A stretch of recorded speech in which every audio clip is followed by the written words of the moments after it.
Hi, this is Venkat from Vela Training. Welcome to our cyber security basics training videos. ఈ వీడియోలో bat అంటే ఏంటి, bat not అంటే ఏంటి, అలాగే బాట్ మాస్టర్ అంటే ఏంటి, కమాండ్ కంట్రోల్ సెంటర్ అంటే ఏంటి, అలాగే ఆ, ఈ రియల్ వరల్డ్ లో జరిగిన కొన్ని హ్యాకింగ్ గురించి చూద్దాము. సో వీటి ఎగ్జాంపుల్స్. సో ఫస్ట్ బాట్ అంటే ఒక ఇన్ఫెక్టెడ్ కంప్యూటర్ అయి ఉండొచ్చు, smart phone, security camera, smart rotor, లేకపోతే ఏదైనా ఐఓటీ డివైస్ కావచ్చు. ఓకే, ఈ ఇల్లు ఒక హ్యాకర్ ఏం చేస్తారు, అదే ఒక సిస్టమ్ని హ్యాక్ చేసి అందులో మాల్వేర్ని ఇన్స్టాల్ చేశాడు, infected with malware. Okay, so ఇలా ఇన్ఫెక్ట్ అయిన సిస్టమ్స్ అన్నిటిని కలిపి మనం బాట్ నెట్ అంటాం. సిస్టమ్స్ అంటే ఏదైనా ఉండొచ్చు, సెక్యూరిటీ కెమెరా అవ్వచ్చు, రోడర్ అవ్వచ్చు, ఏదైనా అవ్వచ్చు. సో అతను ఎవరైతే ఇన్ఫెక్ట్ చేశాడో అతన్ని బాట్ మాస్టర్ అంట. ఓకే, ఈ bot master command and control server ద్వారా ఈ ఇన్ఫెక్ట్ అయిన సిస్టమ్స్ అన్నిటిని హ్యాండిల్ చేస్తారు.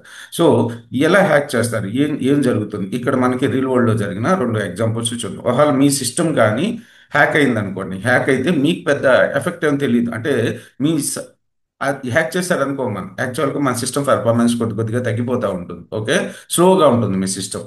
ఓకే, దీన్ని ఏ విధంగా ప్రివెంట్ చేసుకోవచ్చు అనేది కూడా వీడియోలో చూద్దాం. అసలు జరిగిన రెండు మేజర్ అటెంప్ట్స్ గురించి చూద్దాం. సో ఫస్ట్ మెరాయ్ అంటాం. మెరాయ్ ఎఫెక్ట్ అంటే మెరాయ్. Okay, బాట్నెట్ attack. మెరాయ్లో ఏం చేశారంటే డీడాస్ అటాక్స్, అంటే ఇలా ఇన్ఫెక్ట్ అయిన సిస్టమ్స్ అన్నిటిని, అంటే మెరాయ్లో ఎక్కువగా ఐఓటీ డివైస్ని, ప్రపంచంలోన ఐఓటీ డివైస్ అన్నిటిని వీళ్ళు హ్యాక్ చేసుకుని వీళ్ళు బాట్నెట్ కింద పెట్టుకుని కమాండ్ కంట్రోల్ సెంటర్ ద్వారా ఏం చేశారంటే వెబ్సైట్స్కి, సర్వర్స్కి రిక్వెస్ట్లు పంపించారు.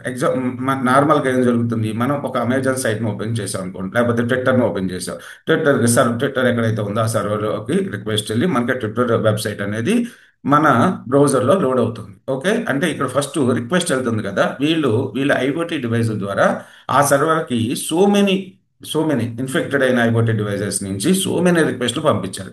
సో మెనీ రిక్వెస్ట్లు వెళ్తే సర్వర్ హ్యాండిల్ చేయలేదు కదా, అప్పుడు ఆ సర్వర్ అనేది డౌన్ అయిపోయింది. అలా కొన్ని రోజుల పాటు ట్విట్టర్ కానీ, నెట్ఫ్లిక్స్ కానీ, Reddit, Git hub, Spotify, the New York times, ఈ వెబ్సైట్స్ అన్ని కూడా చాలా రోజుల పాటు పని చేయలేదు. ఓకే, కొన్ని రోజుల పాటు పని చేయలేదు. ఇది 2016లో అయింది. ఇది మెరాయ్. సో దీని ద్వారా ఏం చేశారు, ఓన్లీ సర్వర్ని పని చేయకుండా చేశారు. ఇది అలాగే ఆ, తర్వాత చూసుకున్నట్టయితే ఎమ్టెట్ అటాక్లో ఏం చేశారంటే ఇది మిరాయ్ లాగా కాదు. వీళ్ళు మొత్తం సిస్టమ్స్ అన్నిటినీ కూడా హ్యాక్ చేసుకుని వీళ్ళు కంట్రోల్లో పెట్టుకుని వీళ్ళు మనీ డిమాండ్ చేయడం స్టార్ట్ చేశారు. లేదనుకుంటే మాల్వేర్ యాజ్ అ సర్వీస్, అంటే వీళ్ళు హ్యాక్ చేసిన సిస్టమ్స్ ఉంటాయి కదా, నాకు అవసరం వచ్చినప్పుడు నేను వాళ్ళ ఇన్ఫెక్ట్ అయిన సిస్టమ్స్ రెంట్కి తీసుకోవచ్చు. నేను ఓకే, రెంట్కి తీసుకుని నాకు కావాల్సిన థింగ్స్ నేను చేసుకోవచ్చు. ఇలా సర్వీస్ని ప్రొవైడ్ చేశారు.